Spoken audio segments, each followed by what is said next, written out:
Welcome to the Timeless Marketing Podcast with Brian Kurtz, your connection to insights from some of the top direct response marketing minds on the planet.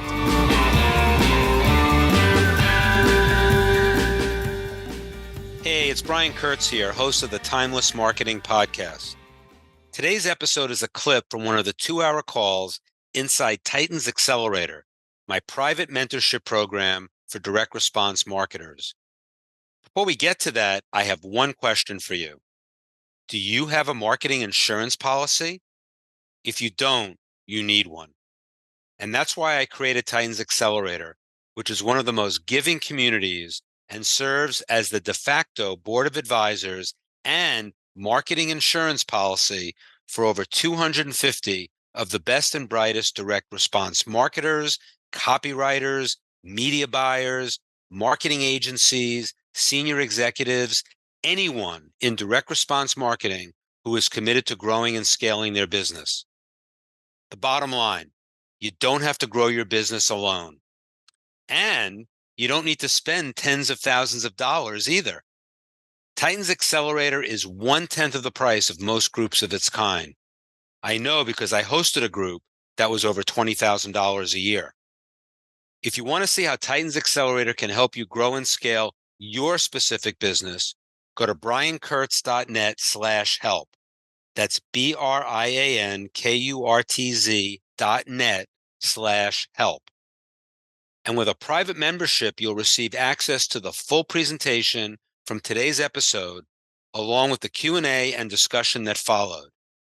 As an added bonus, you'll receive access to a vault filled with many more private calls just like this one.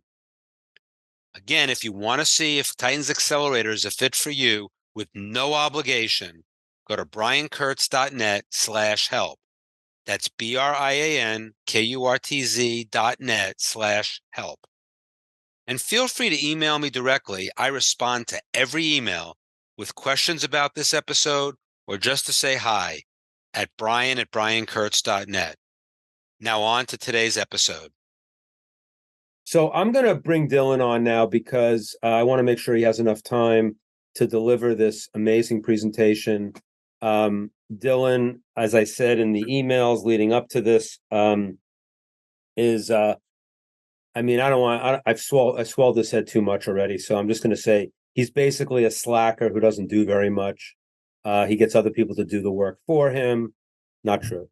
And he is just, he's a wizard. And I'm so happy that he agreed to come on and talk about webinars and you can pick his brain on a lot of other things. So I think we'll have enough time for Q&A as well. Because how long is your presentation, Dylan? Yeah, the last time I did it, I was able to cram it in 75 minutes. All right, so you don't have much more than that, but I want to make sure everybody gets the everything that you have to offer today. So, but I'm comfortable to stay on if people are willing to stay on or whatever. Yeah, and we don't have to stop exactly at 1:00. As if people have to peel off, it's fine. We record the whole call and everybody gets the whole call, so that's always a benefit. So yeah, so Dylan, thank you also for coming on early, so that you were able to participate right from the get-go. And a lot of our speakers don't come on for the chit chat and the sharing and all of that. So I really appreciate you doing that. I'm humbled and I appreciate it. Oh yeah, absolutely. It's fun. It's fun to chat. Well, time for you to chat with us, Dylan. So you're on. All right. Let's see. Let me see if I'm smart enough to share screen and do it in a way that, all right, we see that? Yes, sir. Fantastic. Okay. All right. So I do a lot of things more than we can talk about here, and I don't want to waste time doing too many intros. So I just do a lot of different stuff. But what we're going to be talking about today is something that I've been having a lot of success with, and that's webinars. You're going to be able to apply a lot of what you learn here to a lot of different things, whether you do webinars make sense for you to do in your business or not. A lot to share and a very little time to be able to cover it. So I'm taking a really broad, wide approach. There'll be some disclaimers about some of this information here in just a second. But also I like to make sure and acknowledge where I learn a lot of these things. So I have had the pleasure and to be mentored and partnered with on projects and work a lot with Jason Fladlin, someone named Jason Fladlin, author of a book called One to Many. And Jason has spoken to this group about his $57 million crypto launch. So, and that was a 2.5 hour call, by the way. Fantastic, right? So I worked a lot with him and learned a lot from him. So I just want to make sure and definitely recognize a lot of tactics and things that I've learned. Have been working so closely with him over the years, right? So I like to acknowledge the people that deserve to be acknowledged and this sort of stuff. Okay, now this title's pretty self-explanatory, right? We're going to be talking about webinars, how to add millions in revenue per year or maintain your revenue with half the work required using them. Big thing I want to hit on here first is webinars aren't dead. I've heard a lot of that. That's a rumbling that's went on in the info marketing space here over the last few years.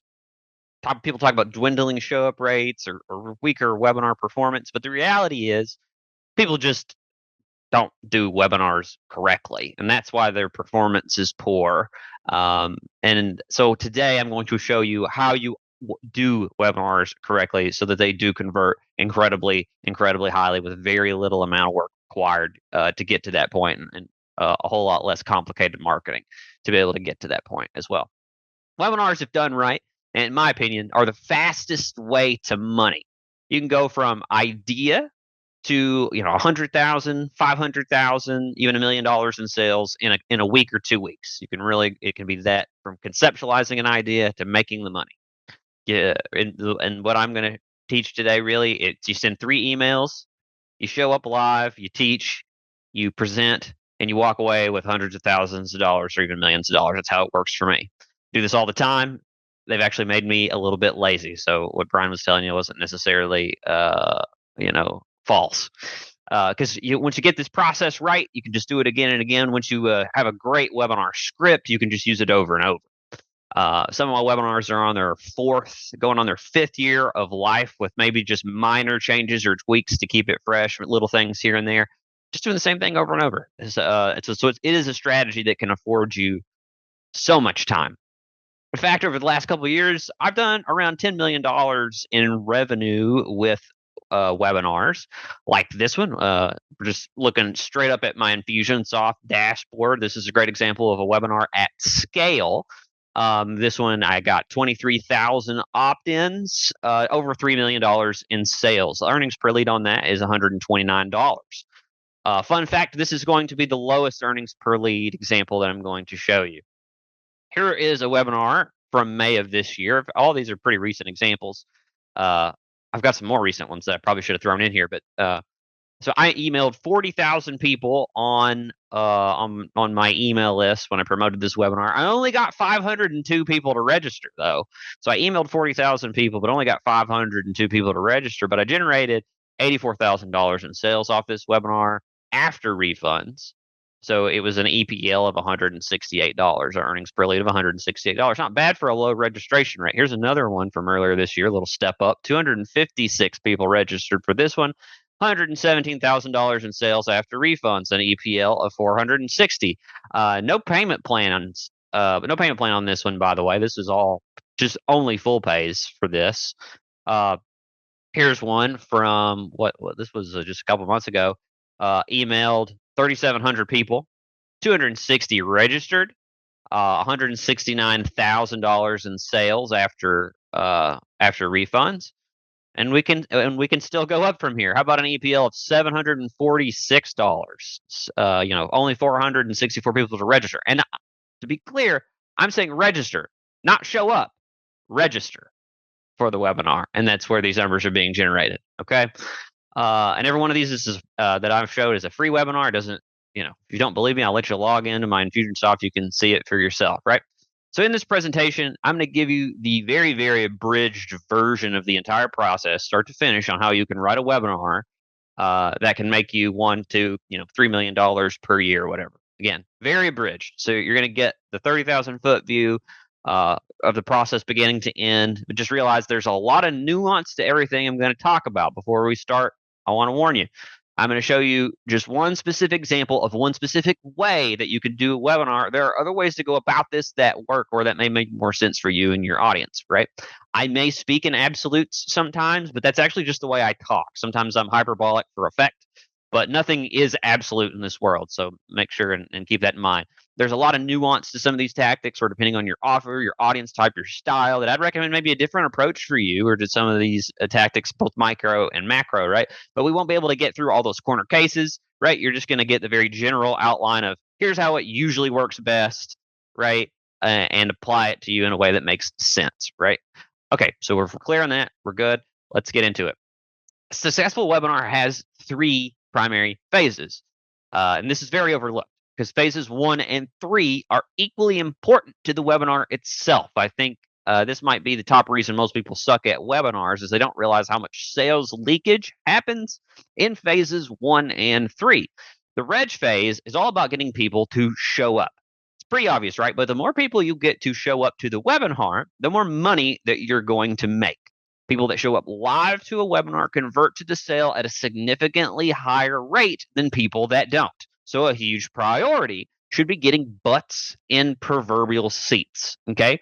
Now, phase 2 is the strategy of the live presentation, the webinar itself, right? And the psychological sequence that you put through people to eventually generate the sale. And then phase 3 is your replay sequence. Your replay is how you get people to buy that couldn't attend live. Again, lots of people totally screw this up. This is one of the areas that I think most people could dramatically increase the results if they fix this process for them, their replay process. Roughly half of our sales come from the replay, right? And if you roughly half of your sales are not coming from people that are buying through the replay, then you're probably screwing it up. Your process is probably bad. If you're one of these people, it's like I get a lot of sales on live, but I can't get people to buy during the replay. I'll teach you today how to solve that and basically double your sales in any webinar promotion. Okay, all right. Now we've moved into phase 2. So that was a lot of the tactics about the registration, getting people to show up to the webinar, how you handle that, that sort of thing, right? Now I want to talk about phase 2, which is the webinar itself, kind of the a simple and fast outline and structure for how I set these up and create these webinar presentations, right? So number 1, I script every word for my webinars, and I recommend you do that too if you're able to. It doesn't make sense. Not everyone is able to do that, but script every word. In fact, of this simple presentation that I've been giving to you here today, almost every word is scripted. I'm reading from a script right now as I provide you this presentation. It adds consistency for you, right? I'm just not very good at shooting off the hip, right? I'm not very good at it, but I can add incredible consistency to my performances if I script every single word, right? It also adds quality. I know that's not for everybody. Some are more robotic when they're reading, right? I think I do a little bit better job at that than most, right? So it does work better for me. Your webinar's length, there is no, proven formula for this, right? I'll say it just needs to be as long as it needs to be. That's just different for different kinds of offers and different kinds of price points, right? No straight answer for that. So as long as you have, but I will say this, this is another huge thing that can dramatically, in some cases, increase your conversions, is you need to set the proper expectation for length. That actually is really a phase 1 thing. It's not really a phase 2 thing as much as it's a phase 1 thing.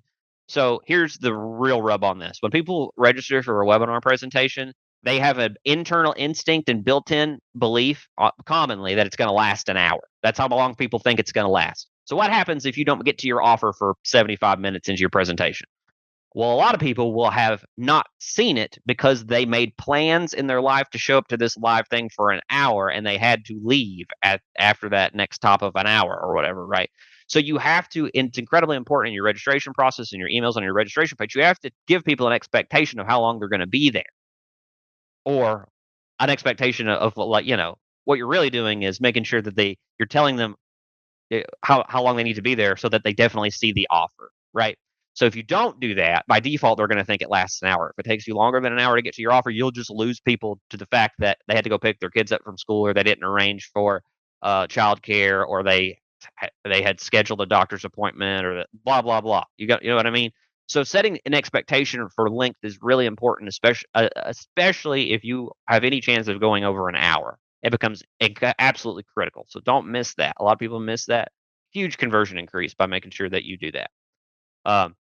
You should be changing slides every 1 to 3 sentences on average, or maybe you can even look at it in terms of seconds, and every 8 seconds or so you should be changing slides, or having a transition occur in your slides. That might seem absurd and like a lot of work, and it kind of is, but it is about attention span. You don't have to keep that pace all throughout, but you really want to have as many slides or as many transitions as possible for the viewers, so that for the purposes of attention spans, which are getting shorter and smaller and smaller, that fast pace increases engagement, increases the likelihood that they stay.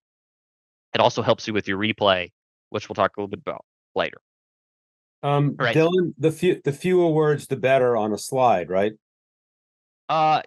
Usually, yeah. I'll say in most cases, yeah. Fewer words, the better. Joel Weldon, who is a professional speaker Hall of Fame or whatever, he always said slides are free. So what the hell, right?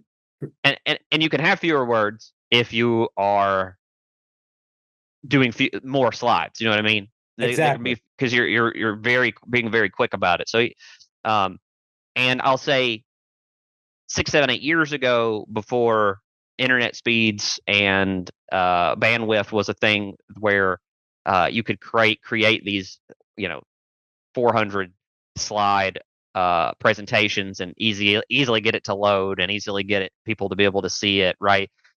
You couldn't use a whole lot of images, or images were really hard or frustrating to be able to put into presentations, but now you can, and it's not an issue, and it's not a limiter. So you can use your slides to visually communicate what you are speaking and saying. And also, I really truly believe in, when I have things that I feel are profound or really important, I like for it to be also communicated via text, show as text, right? So big takeaways, big things that I think that are really, really critical. I like to show it as text in my webinars as well, so people hear it, read it, and applies to multiple learning modalities. That's kind of what you have to think about. Is there are your kinesthetic learners, auditory, like you have to think about the different learning modalities, and you want your presentation to appeal to as many of those modalities as possible, to have the highest conversion rate as possible. That's another thing to think about. Okay, so the structure of the webinar itself, the sequence from beginning to end, it doesn't always follow this exact order, and this is a real high-level overview, and so let's get into it. The intro part, which are steps 1 through 7, let's talk a little bit about that. First thing to cover. You have to start your webinars with a really strong hook or a bold promise, right? And this is what I'm talking about. Your opening slide when you first officially start. It can literally just be a few sentences. This part it can be a little longer than that, but you have to start really, really strongly. Pattern interrupts, strong hook. There's a lot of different ways that you can do this, so long as your opening, your first 30 seconds, 40 seconds to 4 minutes is really strong, really punchy, and grabs attention, generates a bunch of interest, right? The best, like, one of the ways that there's a reason for this. There's a few reasons for this. One is that, well, let me say it this way. You want a huge part about your webinar is people have to make it to the offer, right? So the more boring it is, the more likely they are to click off. So you don't want it to be boring, and you want also not only are these hooks important, but your hooks at the beginning are also what make people want to stay to the end. We'll talk a little bit about that here in just a second. So biggest mistake I see people do most frequently with webinar, one of the largest mistakes, is they start their webinar by introducing themselves. To which I say, no one gives a shit who you are.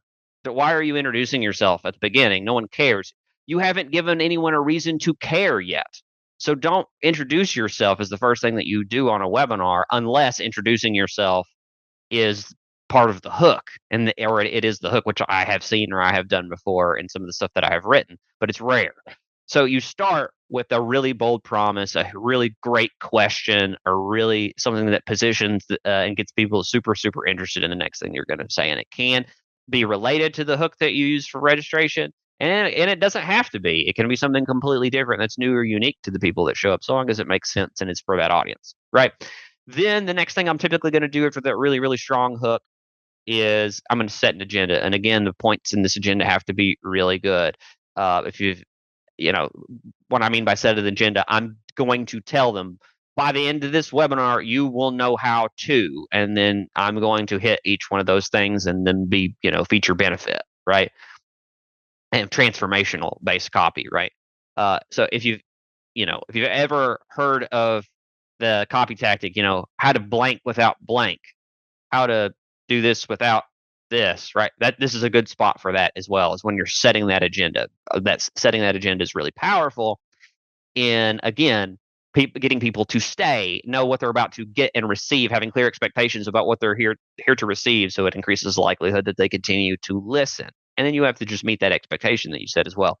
Then I'm typically inserting a really strong hook to the end. If you stay to the end of this webinar, I'm going to do something really special, blah, blah, blah, So if you want to make the sale, they have to see the offer. So if they're going to see the offer, you have to give them reasons and continue all throughout the webinar. You're not just doing this here, but you're typically hooking to the end all the time.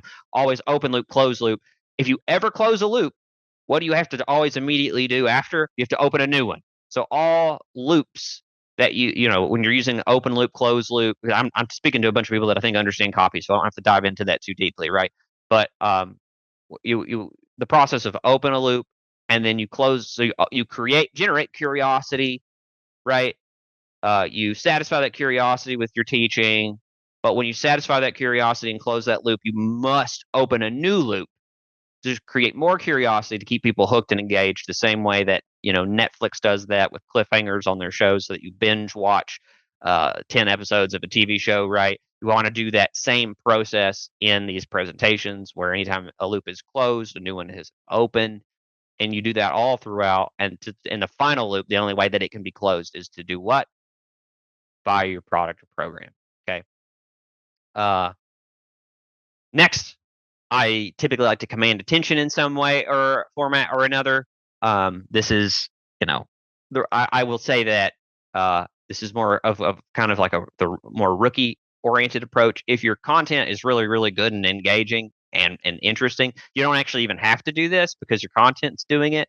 But if you're not to that point yet, where you have just this really strong, engaging content and copy in your webinar, what you can do is literally, it sounds kind of douchey, but you can ask people and tell people, you tell people how to behave. That's the thing, is like, if you just tell people how to behave or what to do, you'll be surprised how often that they just do it. So if you tell people, hey, what I'm about to teach here today could completely change your life.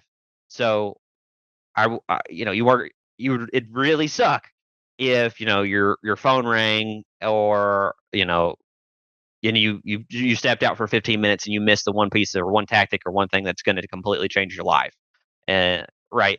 So I literally tell them, like, eliminate distraction, focus on this. If you focus on this, I promise the reward will be will be huge for you. Right. So I actually tell them to pay attention in this way, so for their own benefit. And you tell people what to do, a lot of times they just do it. Future pacing also happens here in the intro. Again, this happens throughout, but it's really critical here. And actually, let's do a combination of these two. So here's an example of what future pacing along with commanding attention might sound like, right? I'll say, eliminate distractions, put your phone away. You'll want to do that because what I'm about to explain has a chance to totally change your life right now. This could be the moment you learn the business model that will enable you to finally quit your day job, to spend more time with your family and kids, to free you from the daily struggle of alarm clocks, pointless meetings, and annoying bosses, right? So right there, I simultaneously future paced with my commanding of attention. And you can combine lots of psychological copy tactics like that all the time, where you're doing one thing, but you're also doing another with it, right? Then you can get to introducing yourself after you kind of set all this up. You've generated enough interest in who you are and what you're about to teach, then people give a shit, can give a shit, and you can establish your authority. Another thing that I like to tell audiences too is, like, if you don't have a whole lot of authority yourself, borrow authority, right? I've done plenty of webinars where maybe in the space I didn't have a ton of established authority. And so I borrowed authority by, this is a part where maybe it's as part of introducing myself, I introduce myself adjacent to other people in my network that I know or that I have learned with or I have worked with or I've partnered with, right?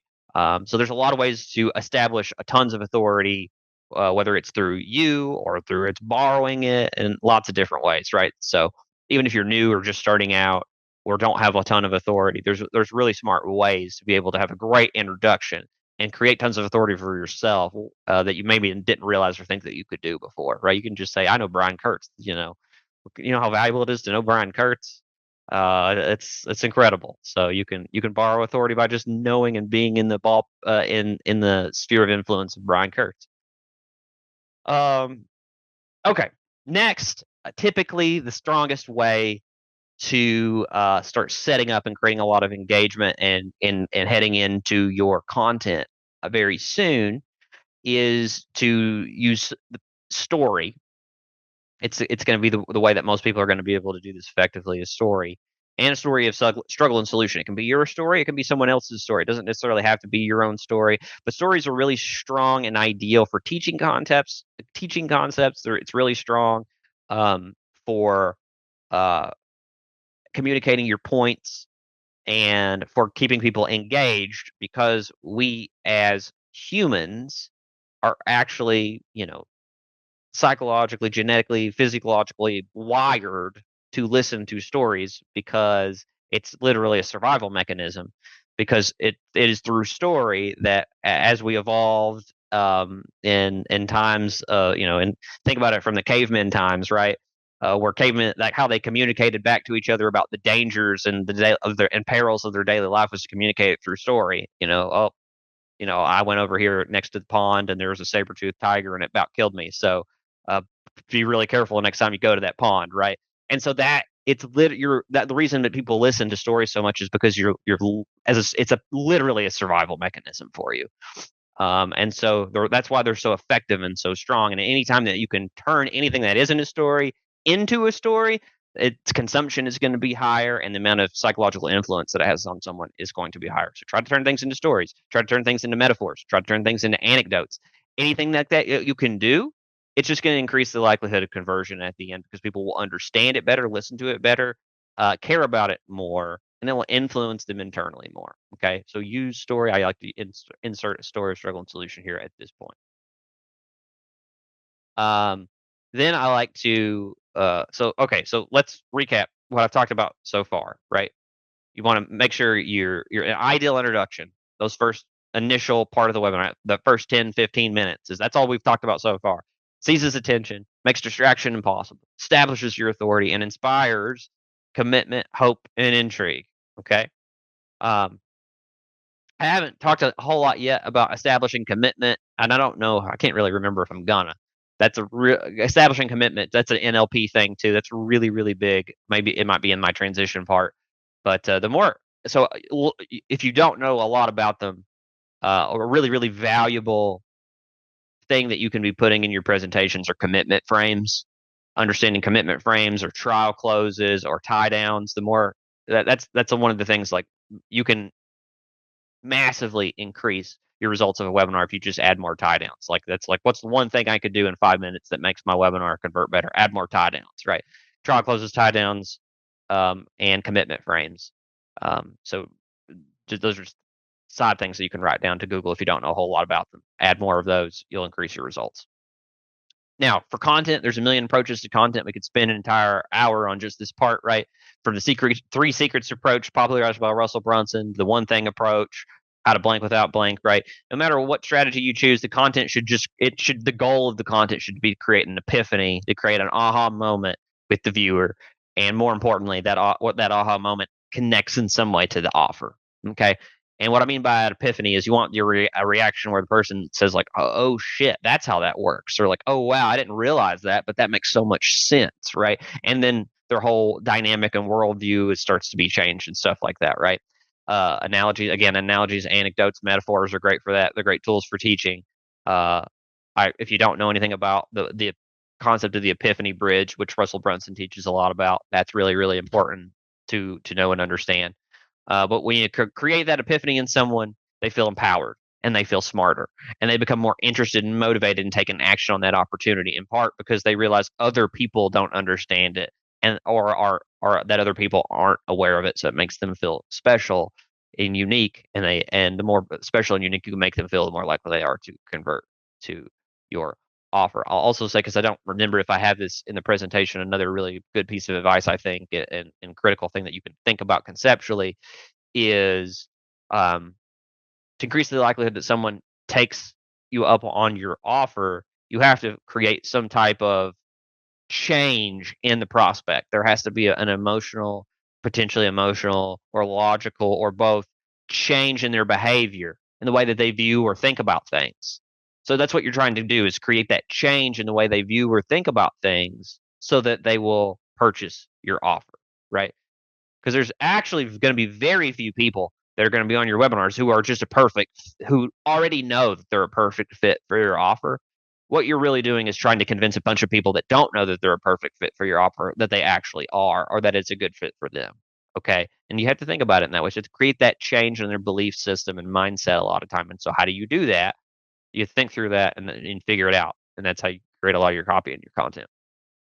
When it comes to your offer, you have to have three things that all connect throughout everything that I'm talking about. So the content has to deliver on the process of that big hook, that bold promise that you make, and set up the offer. Okay. Another thing about setting up the offer with content, and my content for my mainline program, which is called the Wholesale formula, I mostly teach people how to find product opportunities they can sell on Amazon. But I speak very briefly about how to actually acquire those products that they find, right? And that's because my offer closes that loop. I get people really excited and help them find really profitable product opportunities, and that's what we teach in the time that we have together of my webinar. But what what we don't have time in the webinar to get to is how to actually acquire those profitable opportunities and make so that you can sell them, right? And that's what my program provides. That's the value that my program provides. So that's where we teach you that and go into that. Okay. So things like that. You have to think, what is one thing that I can teach? It's really valuable because people are really excited. And then what's the loop that is closed by my program? And maybe both parts are in your program. And so sometimes you're just trying to figure out what is the part that I'm going to teach for free out of my program as part of this webinar, and then the rest of my program closes that loop, right?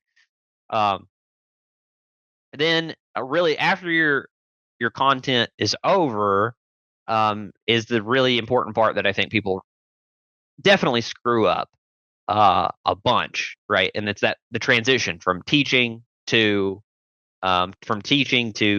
making an offer, and it can be really awkward. It may feel awkward to you.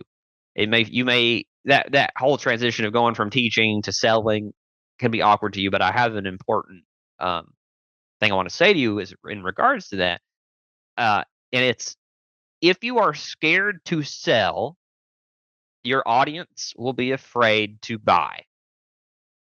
So think about that and use it to your advantage to be less scared and figure out ways to transition to the sale in a way that makes you more comfortable. I'm going to show you an example of this that you're going to be able to just take some screenshots of here in just a second, right? So another thing, when it comes to that transition, for a transition to be super effective when you're about to switch from content to an offer, are things that you did before the webinar even happened, if you did it right. And what I mean by that is, you don't want people to feel bamboozled. You don't want people to feel like, because especially as more and more people have experienced more and more webinars, people are now at the point where they kind of have certain levels of expectation. It can work for you and it can work against you. They may have an expectation already that you're going to sell something, or people may have an expectation that you're not. But the point is, in your copy, in your registration copy, registration page, if you did this smartly, no one will feel bamboozled that you're about to make an offer. I typically am able to set up in my introduction really well, way back in the introduction part that I covered. I'm able to set up in the introductions during my webinar really well that I am the founder of a program called the Wholesale Formula, and that I teach and train people and all the success that that program has had and stuff like that. And then I kind of stop it and I'm just like, yeah, but enough of the shameless self-promotion. Let's get into, the content, the reason that you're really here today. And let me start talking about XYZ, right? So in the intro, I really already set up that I own a paid program, that people get amazing results in that program.